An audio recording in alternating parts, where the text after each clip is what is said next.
Bom, em relação à substituição das ECDs, né? Primeiro, o Clóvis já adiantou de manhã, né? Saiu o decreto 8683, né? Que a autenticação agora sai no momento da transmissão da ECD.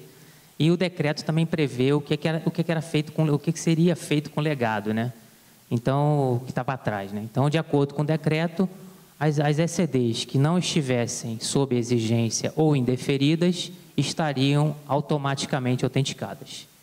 Diante desse fato, o que ocorre, né? Um documento autenticado a gente não pode substituir, né? Isso aí tem uma lei de 1969 que fala isso, a IN do DREI, que ainda vai ser atualizada também, fala isso. Então, não há como substituir hoje as ECDs que foram entregues a partir de 26 de fevereiro de 2016 e o legado que não estava sob exigência. Aí o que está causando confusão é que lá no texto, no item 1.12 do manual, onde fala, né, as regras para substituição, aparece lá o passo a passo para substituição. Aquele passo a passo só vale hoje, né, para as ECDs que estavam sob exigência antes de 25 de fevereiro de 2016. Tá? As demais, enquanto o DREI, o Departamento de Registro Empresarial e Integração, não atualizar a instrução normativa dele, não podem ser substituídas.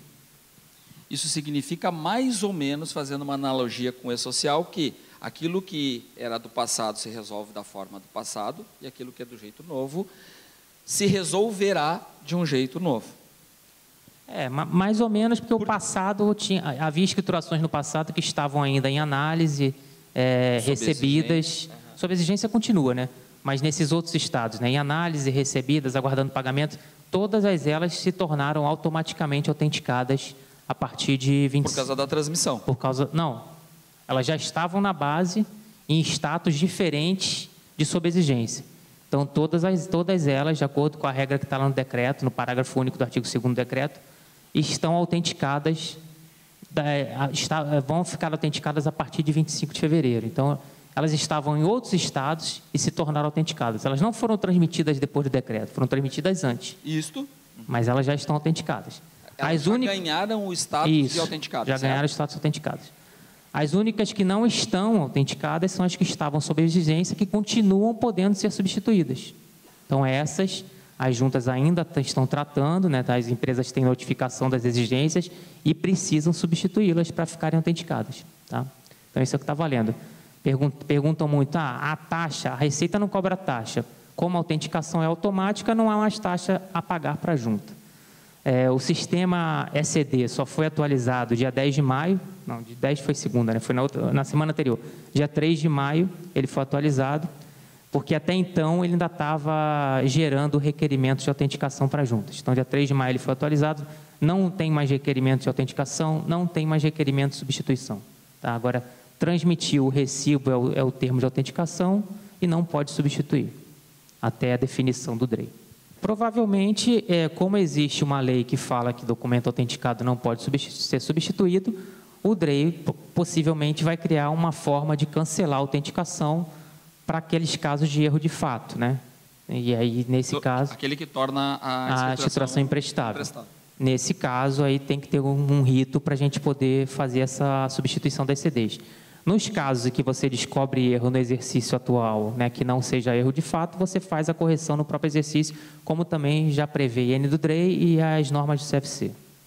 Mauro, isso é um grande avanço, porque a gente tem informações que só aqui na Junta do Rio Grande do Sul tem estocado em torno de 140 mil livros a serem registrados do ECD. E se a gente fizer um cálculo aí aproximado, a gente tem pouco menos de 1.400.000 empresas aqui, 1% que seria lucro real, daí 13, 14 mil, então quer dizer que todas os ECDs estão estocados, à exceção daqueles que foram provocados por uma licitação, por um evento pontual, À exceção desses, todos estavam esperando por registro. Em São Paulo, na Junta de São Paulo, tem uma quantidade em torno de 1 milhão de processos de livros de CD a serem registrados. Então, isso realmente causava um acúmulo e essa medida veio regularizar. Então, isso é um grande avanço. Só que não deve estar muito feliz, são as juntas que vão perder a taxa, né? Mas, no mais... a gente está andando com segurança agora na Receita. No mais, eu acho que é um ganho para a sociedade, no modo geral. Vamos lá. Plano de contas referencial ainda é obrigatório na ECF, base 2015? Eu acho que 15, 16... sempre foi obrigatório na ECF, né? Desde que iniciou e continuará sendo aí, até o Clóvis me tirar do cargo. Ou existe a previsão de não obrigatoriedade? Eu acho que... Não é obrigatório na ECD, talvez ele esteja confundindo, né? Por isso que eu achei que alguma coisa talvez ficou aqui. Na escrituração contábil digital, na ECD, o plano referencial é facultativo. Você faz ou não. Na ECF, desde o ano passado, primeiro ano, sempre foi obrigatório e sempre será. É por ali que a gente vai fazer a apuração, né? Controle, declarações. E é por ali também que a gente consegue padronizar, né? As empresas. Cada uma tem seu plano. Quando vocês mapeiam para o plano referencial, a gente consegue ter uma padronização para verificar caso a caso. Se retifica o ECD, é obrigatório retificar a ECF? Isso aí também tem uma questão no manual, não é obrigatório, né?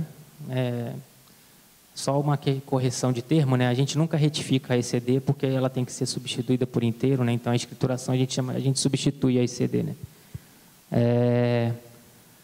Não é obrigatório, mas é bom que faça, né? Se você for usar esse ECD para recuperar na ECF, se for usar essa ECD que você substituiu para recuperar na ECF, necessariamente você vai ter que substituir, mas você pode transmitir a ECD, recuperar ela dentro da ECF e alterar valores dentro da ECF. Pode ser que você tenha que transmitir com alguns avisos, mas você consegue alterar valores sem necessariamente ter que substituir a ECD. A ECF ela engloba hoje todas as informações da antiga declaração de imposto de renda da pessoa jurídica. E essas informações elas vêm de várias coordenações dentro da Receita Federal. Então, nem sempre... O Mauro já falou muito bem isso, nem sempre a gente julga, concorda com determinadas informações ou não, mas, enfim, a gente tem que atender porque são várias coordenações pedindo informações e nem sempre a gente consegue mudar. O razão auxiliar é um exemplo, né? Nós discutimos muito e questionamos alguns pontos, mas eu estou aqui porque eu implemento a ECF e acaba sobrando para mim, né? Mas não sou eu que faço tudo, eu só implemento. O negócio é simplificar ao máximo para poder prestar um serviço mais perceptível, agregar valor à empresa contratante. Então, é nesse aspecto, assim, Mauro, que não é fácil, ainda o grande público tem uma percepção muito legal no sentido de cumprimento legal do contador. Eu vou fazer a razão auxiliar sempre que eu tiver subconta. Sempre que tiver subconta que represente um grupo, né, de bens, né? Ou sempre que tiver subconta e que o lançamento esteja resumido lá representando um grupo de contas. É este o critério. E nenhum outro se começou antes, se começou depois ou assim por diante, certo?